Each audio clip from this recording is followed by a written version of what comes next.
पुराने जमाने में एक नेक दिल बादशाह था जिसका नाम शहंशाह बहराम था।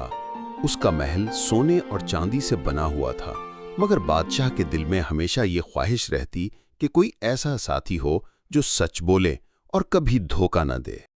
एक दिन एक अजनबी सौदागर महल में आया और बादशाह को एक अजीब आईना तोहफे में दिया।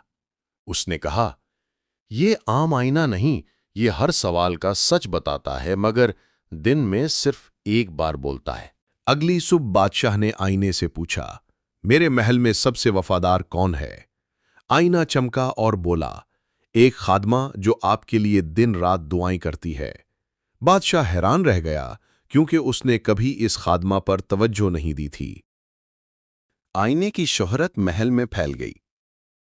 कुछ वज़रा ने दिल में हसद पैदा किया।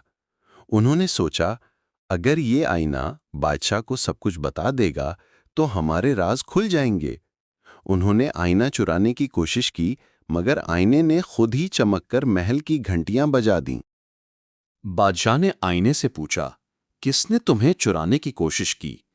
आईना बोला, वही जो तुम्हारे तख्त के करीब रहते हैं मगर दिल में तुम्हें गिराना चाहते हैं। बादशाह ने फौरन उन वजीरों को पकड़कर सजा दी और महल में ऐलान किया कि जो शख्स सच्चाई और ईमानदारी से काम करेगा वही मेरे करीब रहेगा। कुछ दिन बाद आईना खामोश रहने लगा। बादशाह ने आखिरी बार पूछा, तुम क्यों नहीं बोलते? आईना बोला, अब तुम्हारे इर्द गिर्द सिर्फ सच बोलने वाले लोग हैं, इसलिए मेरी जरूरत खत्म हो गई है।